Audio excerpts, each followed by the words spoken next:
Hello friends, this is Anu. Welcome to Excellence Coaching. तो हमने अब स्टार्ट क्या कर दिया है, आपका oxidation potential and reduction potential, यानी कि आपका इलेक्ट्रोकेमिस्ट्री केमिकल सेल हमने शुरू कर दिया है। तो आज हम करने वाले हैं इम्पॉर्टेंट वन, जो कि है आपका नर्स्ट इक्वेशन। और क्वेश्चन यहाँ से आता है, ठीक है।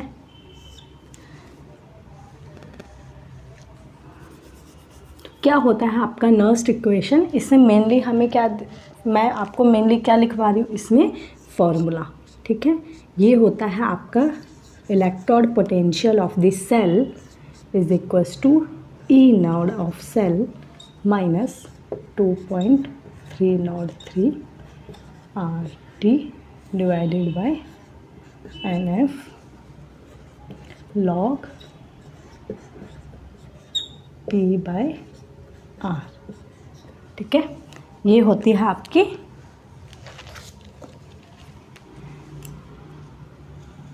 मेन इक्वेशन, जो कि है आपकी नर्स्ट इक्वेशन, ठीक है। इसमें पहले हम टर्म्स को देख लेते हैं, ठीक है। मेन इक्वेशन ये है, इसमें कुछ शॉर्ट करके एक और फार्मूला बनेगा। सबसे पहले देखते हैं कि R क्या है। इसमें जो R है आपका, वो है आपका गैस कांस्टेंट, जिसकी वैल्यू इसमें फिक्स होती है 8.314 जूल पर मोल केल्विन। क्लियर? T क्या है आपका, टेम्परेचर, T आपका टेम्परेचर। N क्या होता है, नंबर ऑफ इलेक्ट्रॉन, या तो लॉस्ट होगा या फिर गेन होगा, तो कोई भी लॉस्ट या फिर गेन। इसके बाद F क्या होता है आपका, फैराडे कांस्टेंट। इसकी वैल्यू भी आपकी कांस्टेंट होती है, फिक्स है, ठीक है। ये होती है 96,500। तो सारी टर्म्स डिफाइन कर दी मैंने। इसके बाद ये आपका क्या होता है, P क्या होता है आपका, concentration of product, concentration of product.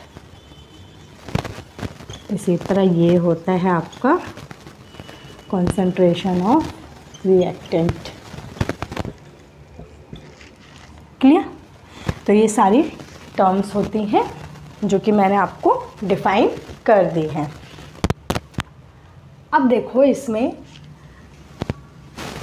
इसको इन शॉर्ट और कैसे लिख सकते हैं, इस फॉर्मूले को इन शॉर्ट कैसे लिख सकते हैं। देखो, R भी क्या है आपका कांस्टेंट, टेम्परेचर भी क्या रहेगा, कांस्टेंट, 298 केल्विन।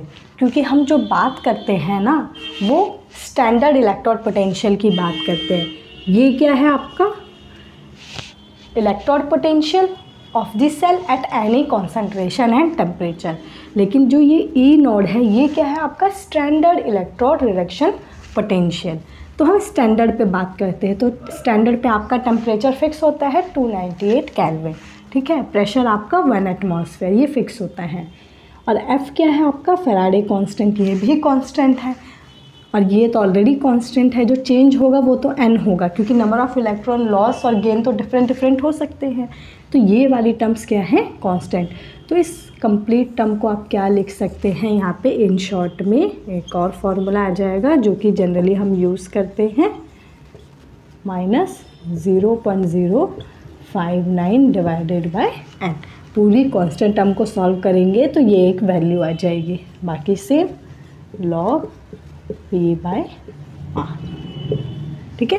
तो ये फार्मूला जो है हम न्यूमेरिकल्स के लिए यूज़ करेंगे, इम्पॉर्टेंट है, इसको लर्न कर लेंगे।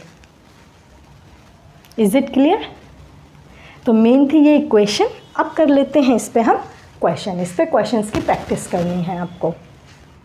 चलिए करते हैं numerical. Find oxidation potential and reduction potential of Fe2+ से Fe में जा रहा है, ठीक है। और ये क्या गिवन है आपको, कॉन्सेंट्रेशन गिवन है Fe2+ की at 25 degree centigrade. 25 degree centigrade एक स्टैंडर्ड टेम्परेचर है केल्विन में चेंज करेंगे तो आ जाएगा, ठीक है। सेंटीग्रेड में स्टैंडर्ड टेम्परेचर है और आपको ई नॉट पोटेंशियल गिवन है। आपको क्या निकालना है, oxidation potential and reduction potential. तो आप क्या करेंगे आप सबसे पहले आप इसका ईएमएफ निकालेंगे। ईएमएफ किसकी बात हो रही है, Fe2+ से Fe की बात हो रही है, तो आप ईएमएफ निकालेंगे Fe2+ से Fe की। क्या फॉर्मूला था, ई नॉट Fe2+ टू Fe, क्योंकि यहाँ पे ओनली हम आयरन की बात कर रहे हैं, -0.059 divided by n log P/log R, ठीक है। सब कुछ आपको गिवन है। देखो ई नॉट की वैल्यू आपको गिवन है, Fe2+ से Fe की वैल्यू गिवन है -0.45 वोल्ट -0.059। एन क्या था आपका, नंबर ऑफ इलेक्ट्रॉन या लॉस्ट या फिर गेन। अब देखो Fe2+ से Fe में जा रहा है, यानी कि ये गेन कर रहा है इलेक्ट्रॉन। कितने इलेक्ट्रॉन, 2 इलेक्ट्रॉन, ठीक है। कई बार आपको डायरेक्टली नहीं पता चलेगा तो आपको इक्वेशन लिख के पता करना है कि कितने इलेक्ट्रॉन लॉस और गेन हो रहा है। करेंगे क्वेश्चन इस पर भी, ठीक है। यहाँ पे डायरेक्टली मीनली पता चल रहा है कि Fe2+ से Fe में जा रहा है, यानी कि गेन हो रहा है इलेक्ट्रॉन और 2 हैं, तो n की वैल्यू कितनी होगी, 2 log P। P क्या है, प्रोडक्ट। अब देखो आप इक्वेशन लिख लो, Fe2+ से Fe में जा रहा है तो कैसे लिखेंगे इसको, Fe2+, 2 इलेक्ट्रॉन गेन कर रहा है, तब ये जा रहा है किस में, Fe में, जो कि कौन सी स्टेट में है, सॉलिड स्टेट में। कोई भी आपको यहाँ पे गिवन है, अगर वो सॉलिड में है तो उसकी कंसंट्रेशन हमेशा 1 होगी। कोई भी गिवन हो, चाहे क्रोमियम हो या आयरन हो, सॉलिड स्टेट में है तो उसकी कंसंट्रेशन कितनी होगी, हमेशा 1 मोलर। हमेशा कंसंट्रेशन इसकी गिवन होती है जो आयन होता है, क्लियर। तो इसकी कंसंट्रेशन आपको गिवन है। अब यहाँ प्रोडक्ट है तो आपको पता चल रहा है प्रोडक्ट यानी इसकी बात हो रही है और इसकी कंसंट्रेशन कितनी है, 1 है, क्लियर। नीचे क्या है, रिएक्टेंट साइड कौन है, Fe2+ और इसकी कंसंट्रेशन कितनी है, 0.01 मोलर। Is it clear. आप देखते हैं 0.45 माइनस। बहुत इजी क्वेश्चन होते हैं, जस्ट आपको कॉन्सेप्ट क्लियर होना चाहिए और जितने ज़्यादा आप न्यूमेरिकल्स की प्रैक्टिस करेंगे आपको इजी लगता जाएगा। बहुत बच्चे कह रहे हैं मैम हमसे क्वेश्चन नहीं लग पा रहे हैं, तो प्रैक्टिस करिए, क्योंकि जितनी प्रैक्टिस करेंगे हर बार कोई ना कोई नया क्वेश्चन आएगा, हर बार कुछ क्वेश्चन में ट्विस्ट होगा, तो प्रैक्टिस करने से ही हो पाएगा, क्लियर। कोई शॉर्टकट नहीं है। लॉग ये हो गया आपका 1, इसको अगर 10 की पावर में लिखना चाहें तो ये क्या होगा, पॉइंट में 0.1 है तो नीचे जाके क्या हो जाएगा 100, यानी 10 की पावर -2। आई थिंक ये सब तो डेसिमल वगैरह सबको सॉल्व करना आता होगा ना, है ना।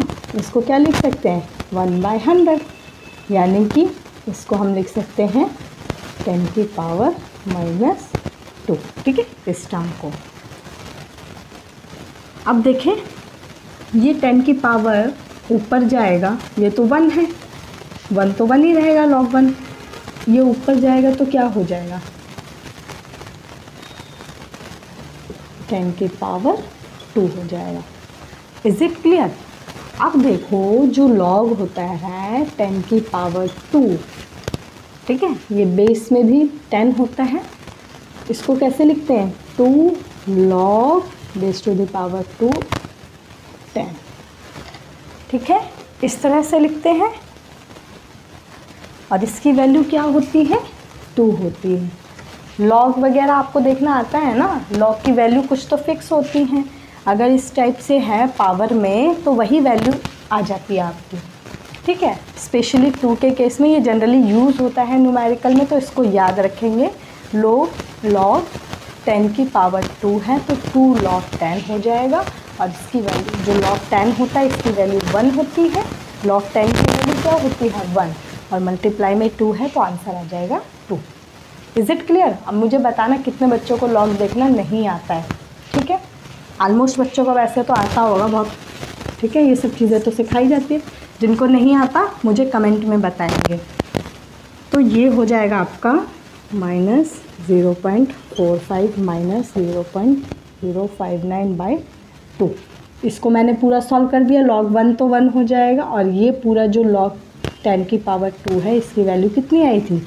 2, ठीक है? log 10 की पावर 2 इसकी वैल्यू कितनी आएगी? 2।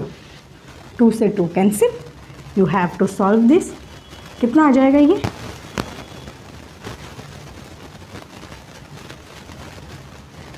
ये माइनस और ये माइनस, माइनस माइनस प्लस 0.059, 0.459, ठीक है? -0.509, ये आ गया आपका ई पे FE 2+ से 2 पे,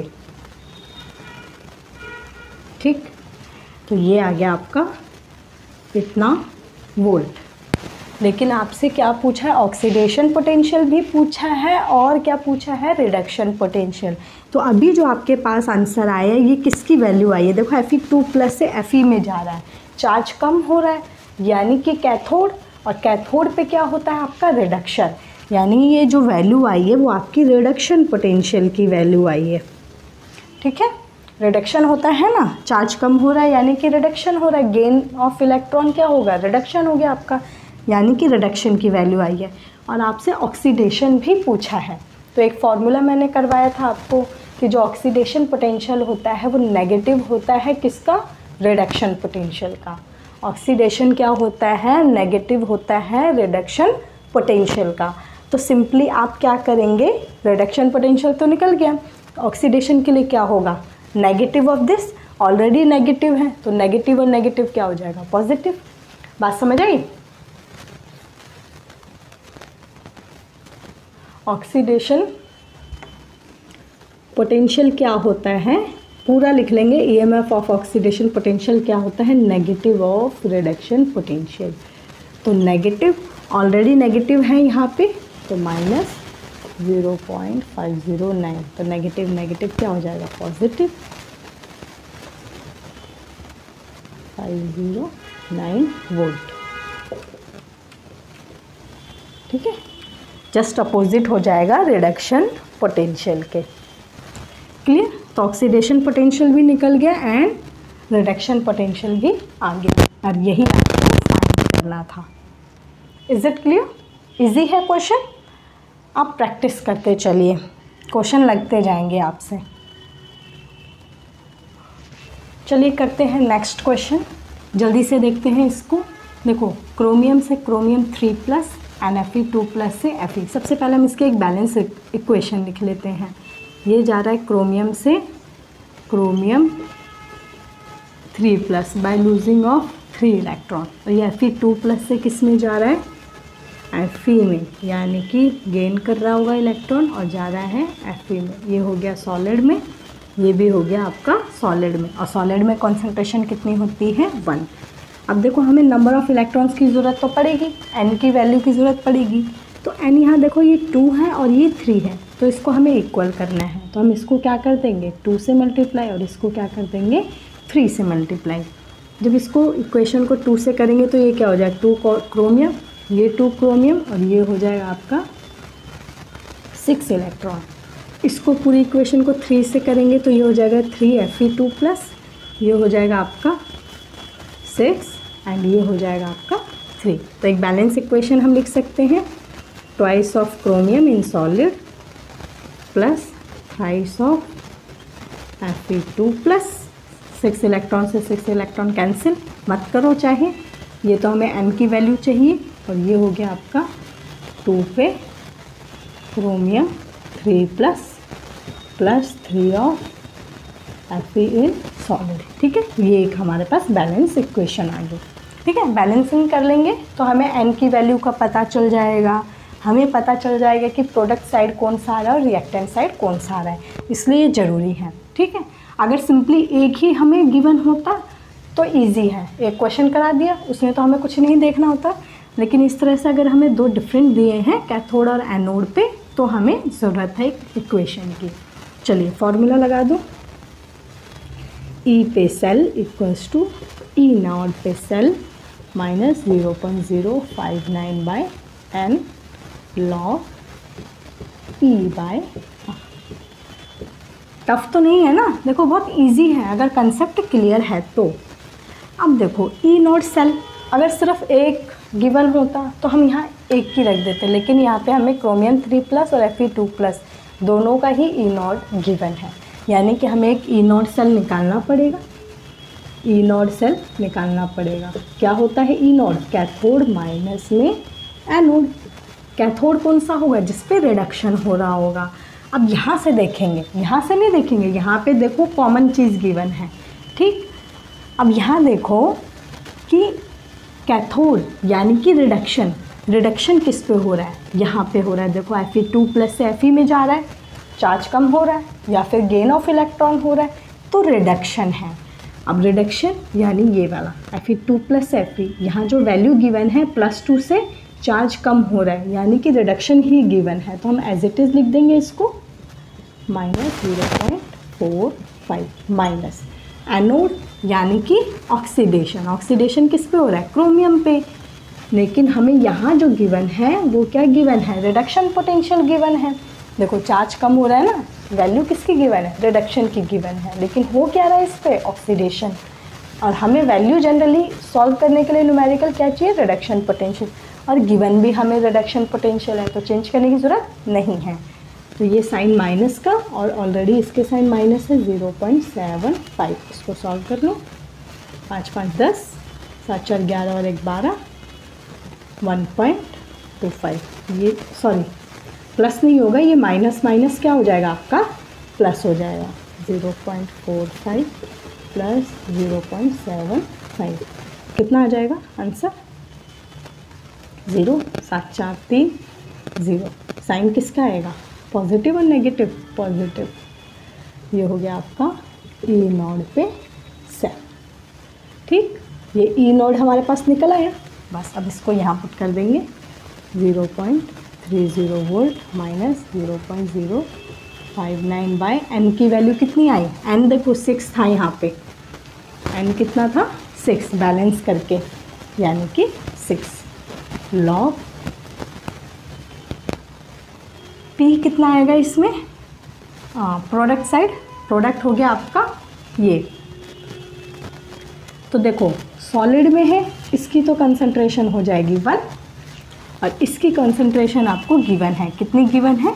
0.1, लेकिन ये कितने टाइम्स है? 2, ठीक है, 2 टाइम्स है, तो ये हो गया 0.1 की पावर 2। बात समझ आई? ये 2 मोल्स है ना, तो वो पावर में चली जाएगी, ठीक है। और क्रोमियम की ऑलरेडी कितनी कॉन्सेंट्रेशन थी? 0.1। इसी तरह अगर हम रिएक्टेंट की बात करें, तो रिएक्टेंट साइड क्या है आपका? ये है। इसमें क्रोमियम ये जो है ये तो सॉलिड में है, तो इसकी कॉन्सेंट्रेशन कितनी होगी? 1 होगी। हमें इसको देखना है। Fe2+ की कॉन्सेंट्रेशन कितनी है? 0.01, और कितने मोल्स हैं? 3, तो इसकी पावर क्या हो जाएगी? 3, ठीक है। जो मोल्स हैं, नंबर ऑफ मोल्स, वो किस में चली जाएगी? पावर में। क्लियर? तो अब आप इसको पूरा सॉल्व करेंगे।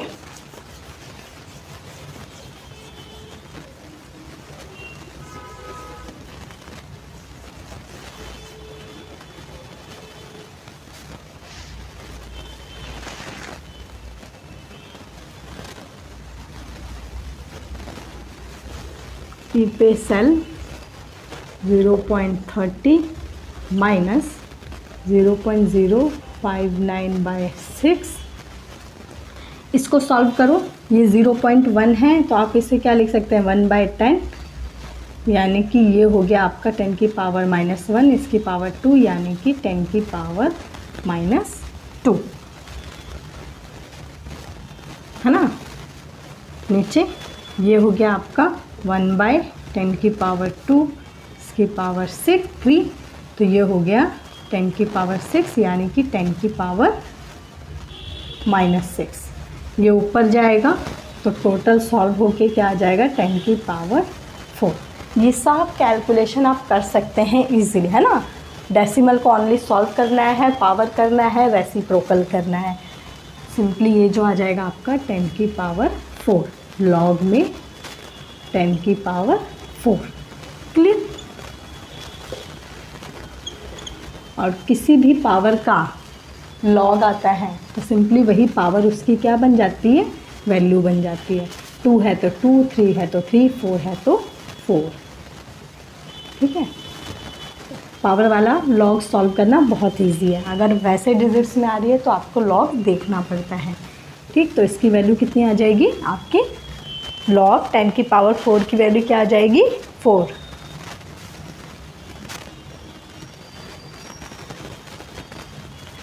ठीक है। अब आप देखो इसको सॉल्व करने के लिए क्या कर सकते हैं, 0.059 है तो आप इसको सिंपली अप्रॉक्सीमेट करके क्या लिख सकते हैं, 6 लिख सकते हैं। ये कैंसिल हो जाएगा, 0.01 तो 0.30 माइनस 0.04। ठीक है, प्लस माइनस कर लो, आपका आंसर कितना आ जाएगा, 0.30 प्लस माइनस में 0.04।